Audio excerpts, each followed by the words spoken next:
Tu es entrepreneur et tu as un accident du travail. Selon ton statut, micro-entreprise, EURL, SASU, que vas-tu toucher vraiment comme indemnité? Et là, ça va devenir important parce qu'on va parler des frais médicaux.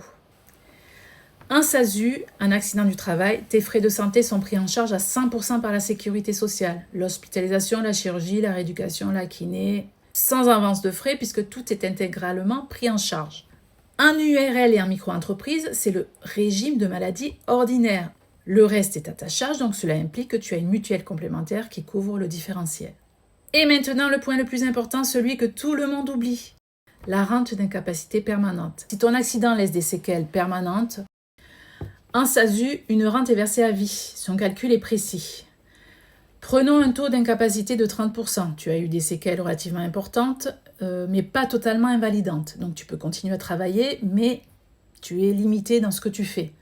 Le taux est d'abord corrigé. C'est la moitié du taux d'incapacité. Donc si tu as 30%, c'est calculé sur 15%.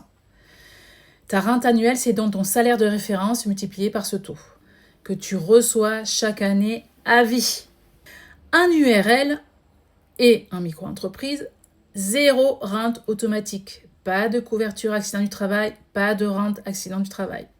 Par contre, si tu souscris l'assurance volontaire accident du travail, maladie professionnelle auprès de la CPAM avant l'accident, elle couvre les frais médicaux accident du travail et tu as une rente d'incapacité permanente. Mais cela ne couvre pas les indemnités journalières complémentaires que tu aurais touchées si tu avais l'accident du travail. Pour ça, il faut une prévoyance privée en plus. Et la petite info, depuis le 1er avril, cette rente a été revalorisée à 0,8%. Merci. Donc, si tu exerces un métier avec un risque physique, artisan, commerçant, déplacements fréquents, etc., cet angle mérite vraiment d'entrer dans ton choix de structure ou dans ta décision de souscrire une assurance volontaire AT-MP avant qu'il soit trop tard. Parce que l'assurance volontaire, elle ne s'applique qu'à partir du premier jour du mois suivant ton affiliation. Elle n'est pas rétroactive.